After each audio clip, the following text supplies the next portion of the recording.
દેવભૂમિ દ્વારકાની ટ્રાફિક શાખા દ્વારા જામખંભાળિયામાં ટ્રાફિક અવેરનેસ કાર્યક્રમ યોજવામાં આવ્યો હતો। જિલ્લા પોલીસ વડા નિતેશ પાંડેની સૂચના મુજબ ડીવાયએસપી હાર્દિકના સુપરવિઝન હેઠળ જિલ્લા ટ્રાફિક પોલીસે જામખંભાળિયા જામનગર હાઈવે પર હેલ્મેટ પહેર્યા વિના નીકળતા ટુ વ્હીલ ચાલકોમાં ટ્રાફિક અવેરનેસ કાર્યક્રમ કરવામાં આવ્યો હતો।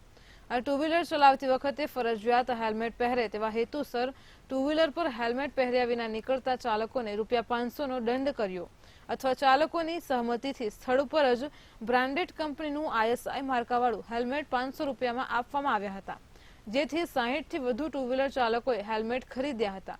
હેલ્મેટ પહેરીને નીકળતા ચાલકોને ગુલાબનું ફૂલ આપીને શુભેચ્છાઓ પાઠવી હતી।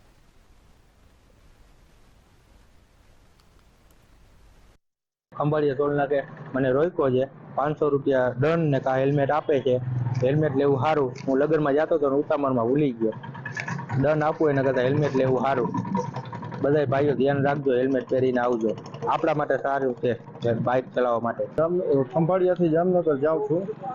ખંભાળિયા ટોલ નાકા પાસે મને ટ્રાફિક પોલીસે રોક્યો અને મને ₹500માં હેલ્મેટ આપ્યો અને દંડ ના ભરવો પડ્યો અને ટૂંકમાં સેફટી માટે બહુ સારું। અને ટ્રાફિક પોલીસનો ખૂબ ખૂબ આભાર કે આ સેવા પબ્લિક માટે આટલી બધી સેવા કરે છે।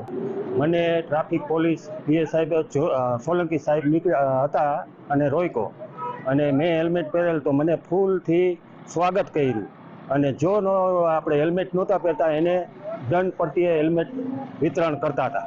હું લોકોને પણ કહું છું, આપણે સુરક્ષા માટે આપણે હેલ્મેટ પહેરવો જરૂરી છે।